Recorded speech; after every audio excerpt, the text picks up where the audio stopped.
Welcome at the demo video of the Carbon Agroforestry tool, also known as Carat. So Carat is a digital decision support tool developed by Ulvo, Fornalab and the Soil Service of Belgium to help farmers and advisors explore the contribution of agroforestry systems to carbon storage in tree biomass and soil.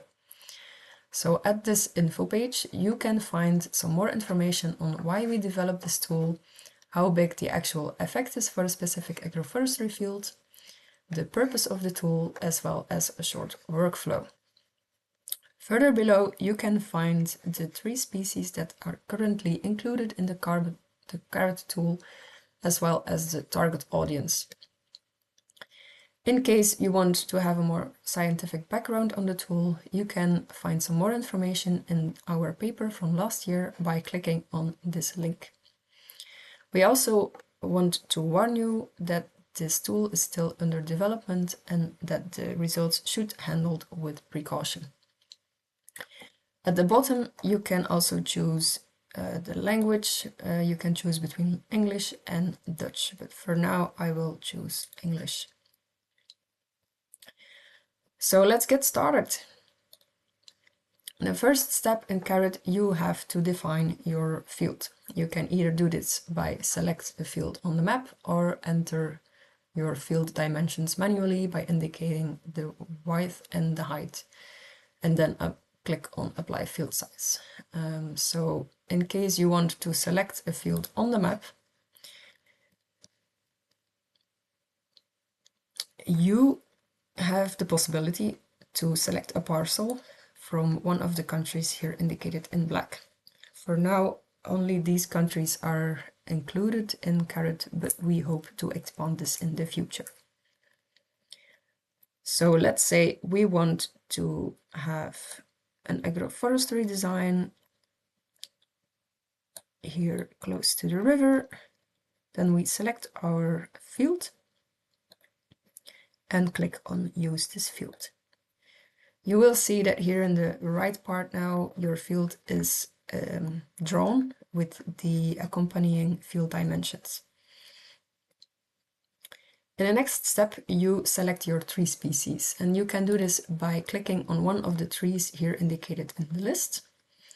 For example, we want to add some Juglans regia trees, and we click on this, and then we indicate where we want to plant our trees on our field.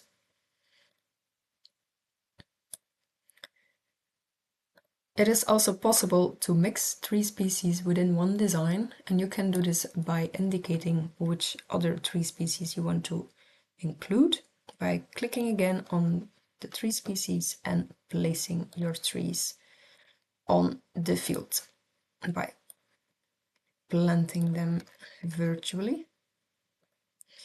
In case you want to have a more orchard design, that is also possible. You can do this by indicating which tree species you want to have again.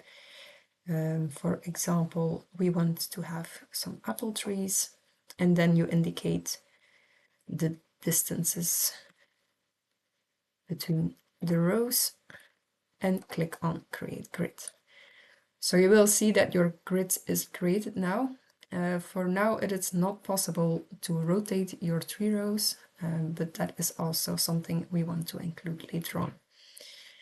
In case you are not completely satisfied with your field design, it is also possible to remove trees, either by removing individual trees or removing a whole tree species. You do this by clicking on the tree species that you want to remove.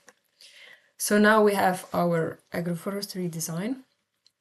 In the next step, we go to time series here at the top and indicate which rotation we have on this field. You can choose between arable farming, grass maize, or grassland. You further indicate some field parameters such as clay content, bulb density, plowing layer depth, and initial soil organic carbon. Do not forget to run the model.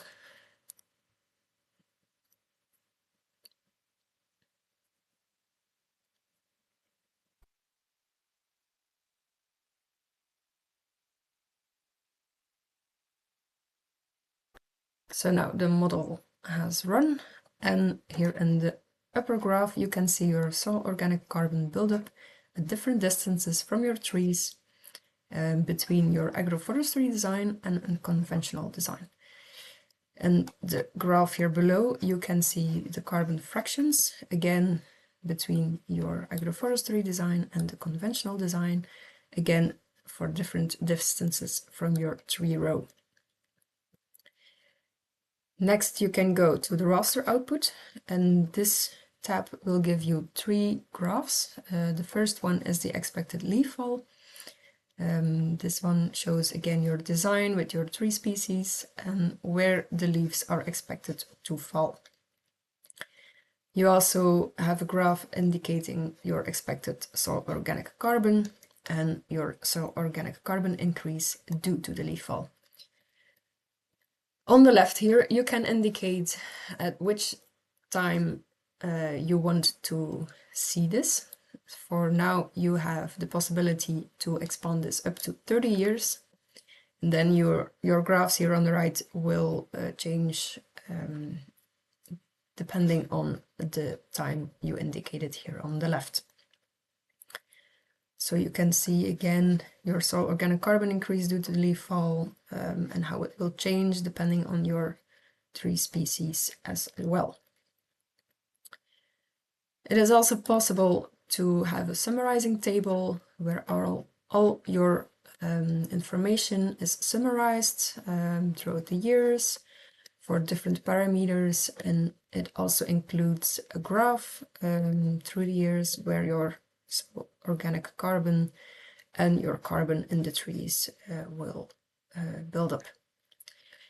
In the final step, it is possible to look at the full report of your design.